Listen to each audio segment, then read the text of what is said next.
Sustancias alimenticias importantes como la glucosa y los aminoácidos son transportados a través de los organismos vivientes en sus formas moleculares y pasan al interior de las células, donde reaccionan lentamente con el oxígeno y otras sustancias. Ahora más terminología. Observemos los términos añadidos a estas descripciones químicas. Algunas de las soluciones son diluidas, otras son muy diluidas y algunas son concentradas. Estos términos nos dicen de forma muy general algo sobre las cantidades relativas de soluto y disolvente.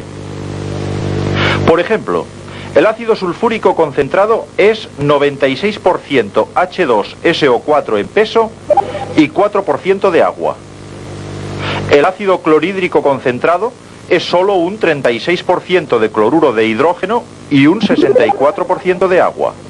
El término concentrado significa sencillamente que es una relativamente gran cantidad de ácido.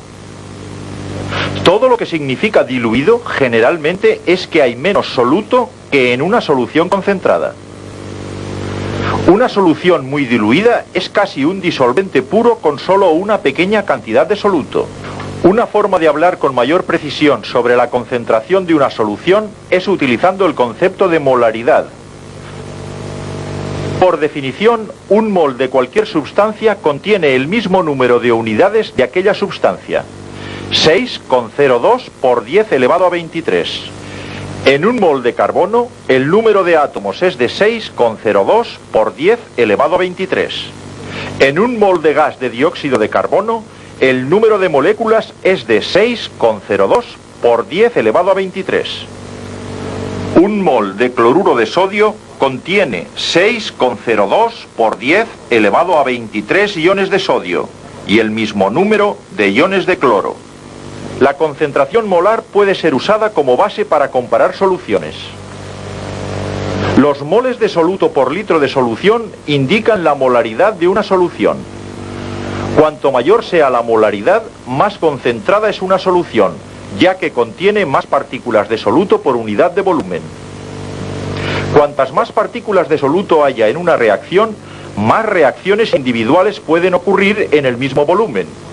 Son estas partículas del soluto las que también afectan a las propiedades del disolvente.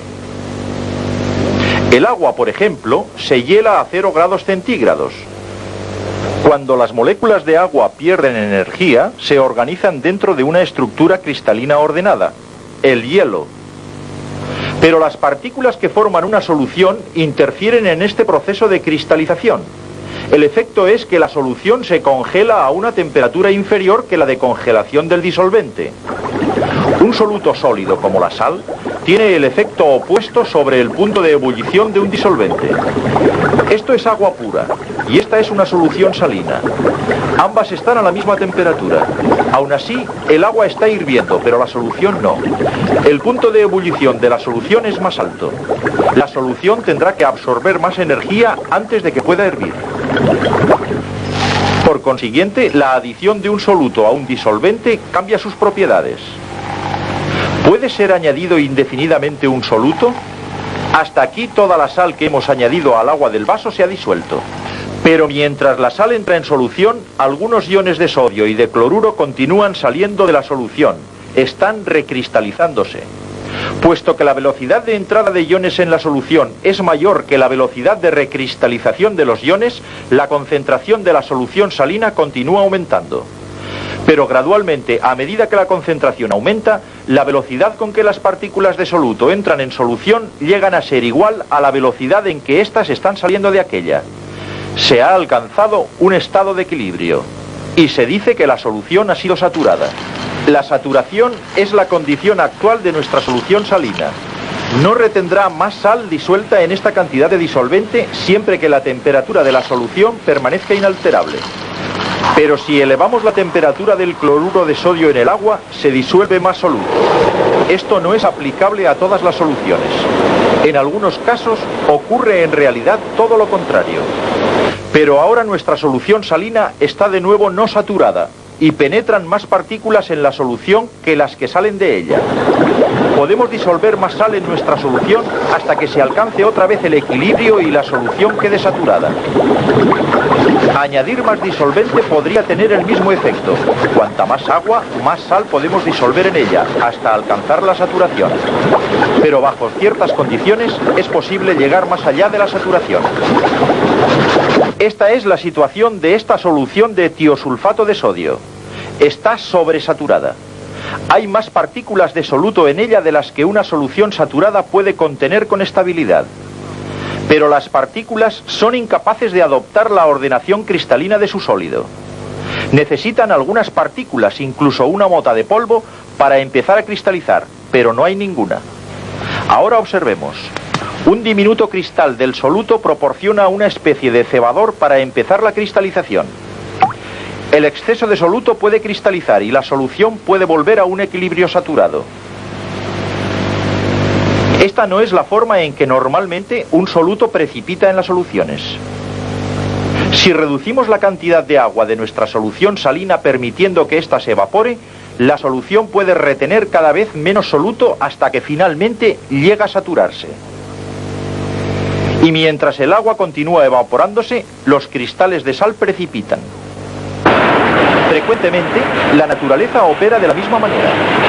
Esto es sal en una gran mina subterránea, dejada tras de sí por un mar prehistórico que se secó.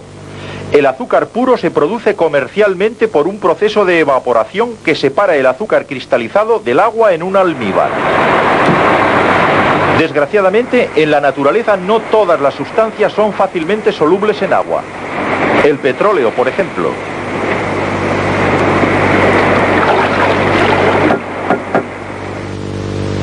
El petróleo no se disuelve en el agua.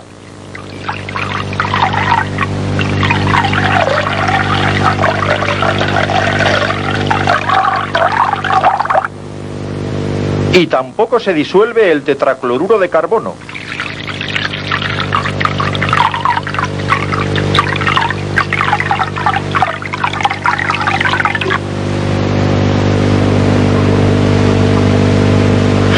Y el petróleo se disuelve fácilmente en tetracloruro de carbono.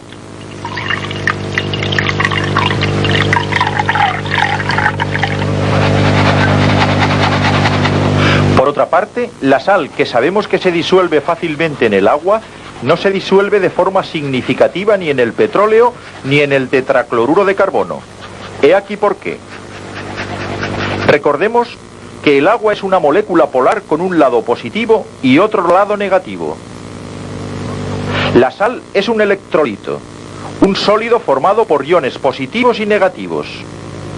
La sal se disuelve por la atracción entre los iones de sal y las moléculas del agua. La sal, en realidad, arrastra las moléculas de agua lejos una de otra, mientras que el agua está arrastrando la sal. Aunque el petróleo es una sustancia molecular como el agua, no es polar. El agua atrae otras moléculas de agua mucho más fuertemente de lo que atrae las moléculas de petróleo. Si una molécula de petróleo se sitúa entre dos moléculas de agua, las moléculas de agua retroceden juntándose otra vez y separando el petróleo. Así, el petróleo no se disuelve de una forma significativa en el agua. Pero el tetracloruro de carbono, como el petróleo, es una sustancia no polar. Las fuerzas de atracción entre las moléculas de tetracloruro de carbono, entre las moléculas de petróleo y entre las moléculas de tetracloruro de carbono y las de petróleo son del mismo tipo. Así, las moléculas de ambas sustancias tienden a deslizarse unas entre otras hasta que la distribución llega a ser al azar y homogénea, y se ha formado una solución. En general, las disoluciones se producen entre sustancias de características similares.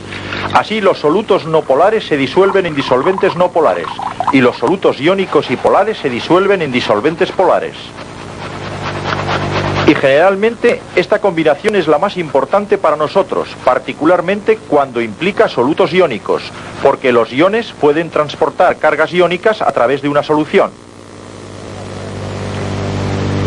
Los procesos de la vida dependen de este flujo de cargas eléctricas transportadas a y desde todas las partes de nuestro cuerpo por el extraordinario medio de transporte que es el agua. Desde las mezclas homogéneas que bañan y alimentan nuestras más diminutas células, a la mezcla homogénea, el mar, que cubre las 3/4 partes de nuestro mundo, las soluciones son una indispensable parte de la vida y son, por tanto, fundamentales para la vida de nuestro planeta.